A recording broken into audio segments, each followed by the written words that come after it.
नमस्कार, मैं हूं कोमल राव। आप देख रहे हैं जेपी हरियाणा। आज बात करने जा रहे हैं गुड़गांव लोकसभा से चुनाव जीतकर केंद्रीय मंत्री बने राव इंद्रजीत सिंह की फीडबैक मीटिंग्स की। राव की फीडबैक मीटिंग्स की चर्चा उनके समर्थकों के बीच ही नहीं बल्कि राजनीतिक विरोधियों के बीच भी है। इंद्रजीत सिंह बारी बारी से गुड़गांव लोकसभा की हर विधानसभा सीट का गणित समझ रहे हैं। उन्होंने अब तक रेवाड़ी में ही 3 मीटिंग्स की है। पहली मीटिंग 4 दिन पहले बावल विधानसभा क्षेत्र की हुई। इसके बाद अगले दिन पटौदी व शाम को रेवाड़ी विधानसभा सीट की समीक्षा बैठक हुई। हमने इन समीक्षा बैठकों को ही फीडबैक मीटिंग्स का नाम दिया है। इन बैठकों के सहारे राव अपने परायों की पहचान कर रहे हैं। यह जानने का प्रयास कर रहे हैं कि आखिर 2019 की तुलना में 2024 में उनकी जीत का अंतर इतना कम क्यों रहा। उनका फीडबैक लेने का अंदाज भी अनूठा है।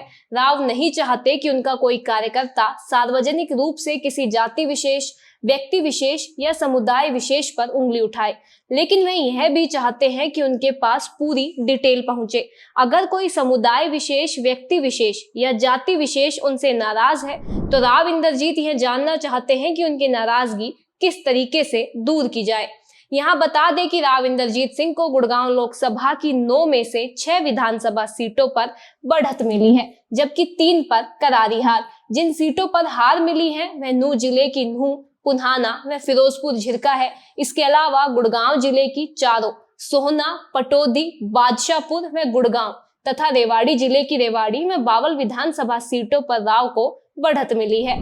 इन सीटों पर मिली बढ़त के कारण ही राव लगभग 75,000 वोटों से चुनाव जीते हैं।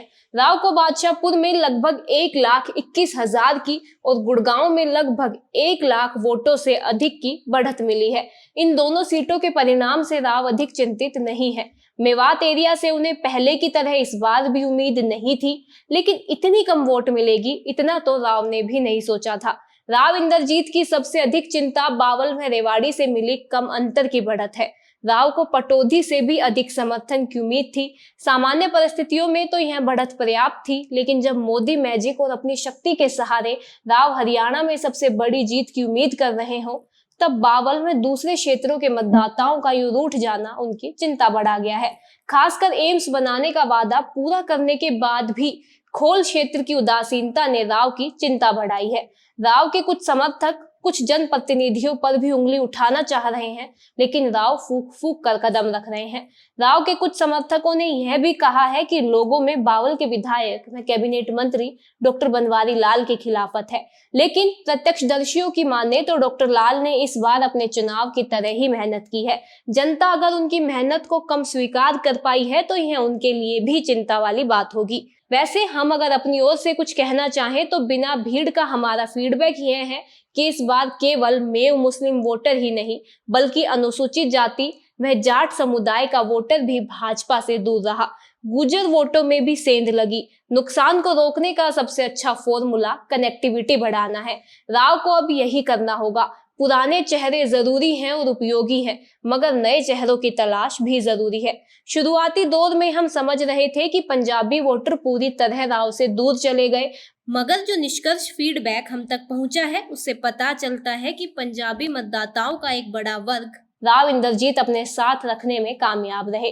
उन्होंने अपने संपर्कों के बल पर कुछ हद तक जाट में गुर्जर मतदाताओं में समर्थन हासिल किया।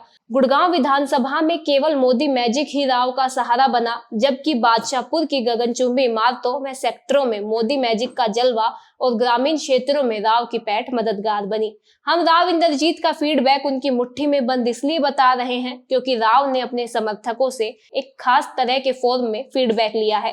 राव की टीम बारीकी से इस फीडबैक का विश्लेषण करेगी ताकि विधानसभा चुनाव में अपने समर्थकों के सामने आने वाली परेशानी को समय रहते दूर किया जा सके। दूसरी ओर राव समर्थक इन फीडबैक मीटिंग्स की व्याख्या अपने अंदाज में करते हैं। उनका कहना है कि हमारे कार्यकर्ताओं ने, भाजपा के कार्यकर्ताओं ने, हमारे बूथ एजेंटों ने चुनाव के दौरान जमकर पसीना बहाया है। इन बैठकों का उद्देश्य चुनाव के दौरान मेहनत करने वाले इन सभी साथियों का धन्यवाद करना है। आज के लिए बस इतना ही। अगर आपको हमारी खबरें अच्छी लगती हैं तो हमारे चैनल को सब्सक्राइब करें, हमारी वीडियोस को लाइक करें, शेयर करें और कमेंट कर भी हमें जरूर बताएं। धन्यवाद।